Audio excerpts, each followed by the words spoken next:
Alors aujourd'hui, on va parler d'une stratégie d'investissement qui, franchement, n'a rien de très sexy. On ne parle pas ici d'actions qui explosent du jour au lendemain, ni d'histoires incroyables à raconter. Et pourtant, c'est justement cette approche un peu ennuyeuse qui est l'une des plus efficaces pour se bâtir un avenir financier solide. Alors c'est quoi ce fameux secret si simple et si puissant? En matière d'investissement, la question de fond, c'est souvent celle-là.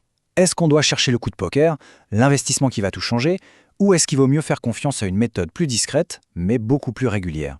On est vraiment face à deux philosophies qui s'opposent. Et la conclusion, elle est assez directe. Chercher le coup de génie, c'est génial pour animer les dîners. Ça fait de super anecdotes. Mais pour construire un vrai patrimoine, pour avoir une sécurité financière sur le long terme, eh bien c'est la deuxième option, la force tranquille, qui gagne à tous les coups. Mais alors, pourquoi est-on si fasciné par l'idée de faire un coup d'éclat? C'est ce qu'on va décortiquer tout de suite avec cette première partie, l'illusion du jackpot. Et c'est tout à fait humain, hein, les médias, les réseaux sociaux, tout le monde adore ces histoires de fortune faites en un temps record. Ça fait rêver, ça fait cliquer. Ces récits nourrissent un fantasme super puissant, l'idée qu'on pourrait, nous aussi, tomber sur la perle rare qui va changer notre vie du tout au tout. Quand on met les deux approches côte à côte, le contraste est vraiment frappant. D'un côté, la recherche du coup spectaculaire, c'est le stress permanent, les montagnes russes émotionnelles, et ça repose essentiellement sur de la devinette. Le succès, il est rarissime. De l'autre côté, l'investissement régulier, c'est tout l'inverse. C'est automatisé, ça demande de la discipline, et ça s'appuie sur la constance. C'est une méthode dont les résultats sur le long terme ne sont plus approuvés. Bon, alors, comment on fait pour ne pas tomber dans ce piège du coup de génie? Comment on met en place cette fameuse force tranquille? Eh bien, la réponse est d'une simplicité déconcertante. Tout est dans le pouvoir de la routine. Le concept de base, c'est ce qu'on appelle l'investissement programmé. En anglais, on entend souvent dollar cost averaging. L'idée est toute simple, on investit un montant fixe, tous les mois par exemple, sans jamais se poser de questions. Que les marchés grimpent ou qu'ils chutent, le virement part, c'est tout. Et cette méthode, elle a trois avantages absolument énormes. Premièrement, on arrête de se torturer l'esprit pour trouver le bon moment pour investir. Ce moment parfait, il n'existe pas. Deuxièmement, ça nous protège de nous-mêmes, de nos émotions comme la peur panique ou l'euphorie, qui sont de très mauvaises conseillères en investissement. Et enfin, le point clé, c'est que ça lisse le prix d'achat. Mécaniquement, on achète plus de parts quand c'est moins cher et moins de parts quand c'est plus cher. C'est logique et c'est automatique. Ok, on arrive maintenant au moteur de la machine. C'est ici que la magie opère, là où la patience et la régularité se transforment en une force de croissance presque exponentielle. Et cette force, ce sont les intérêts composés. On raconte qu'Einstein lui-même aurait dit que c'était la 8e merveille du monde.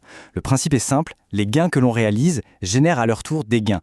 C'est l'effet boule de neige. La boule de neige dévale la pente, elle grossit de plus en plus et sa croissance s'accélère toute seule. Regardons ce que ça donne avec des chiffres concrets. C'est là que ça devient bluffant. Disons qu'on investit 200 € par mois avec un rendement moyen de 7%. Au bout de 10 ans, on a mis 24 000 € de notre poche et on se trouve avec presque 35 000 €. C'est déjà pas mal. Mais regardez, après 30 ans, on a investi 72 000 € au total, mais le capital final est de plus de 244 000 €. On voit bien que la croissance explose véritablement avec le temps. Ce graphique le montre parfaitement. Le montant qu'on a réellement sorti de sa poche, les 72 000 €, c'est la petite barre. Tout le reste, la partie immense de 172 000 €, ce n'est pas notre argent, ce sont les gains qui ont travaillé tout seuls. C'est ça, toute la puissance de l'effet boule de neige. Un autre point qui est super important avec cette approche, c'est qu'elle est incroyablement démocratique. Elle n'est pas réservée à une élite. Voyons pourquoi. Et le point crucial, il est là. Il n'y a pas besoin d'être riche pour commencer. Beaucoup de gens se disent « j'attends d'avoir une grosse somme pour investir ». C'est une énorme erreur. On peut tout à fait démarrer avec 50 € par mois.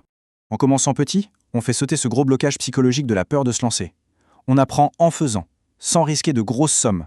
Et puis, ça s'intègre hyper facilement dans un budget. Ça devient une ligne de dépenses, comme le loyer ou l'abonnement Internet. Sauf que cette dépense, elle est pour notre futur. Ça devient juste une habitude.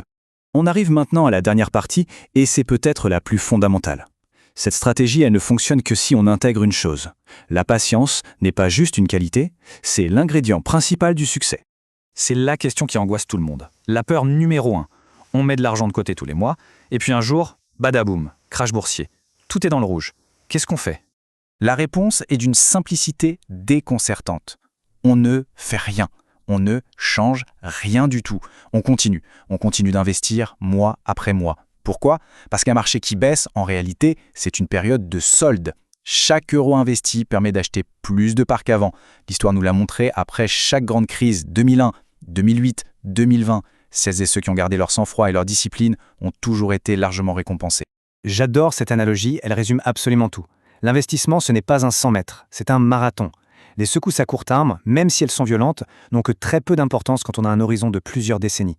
Le but n'est pas d'être le lièvre et de sprinter, mais d'être la tortue et d'arriver à destination. On va se quitter avec cette question qui, je trouve, résume parfaitement toute cette analyse. Au fond, que cherche-t-on quand on investit? L'excitation, l'adrénaline et les belles histoires, ou une méthode fiable pour atteindre la sérénité financière?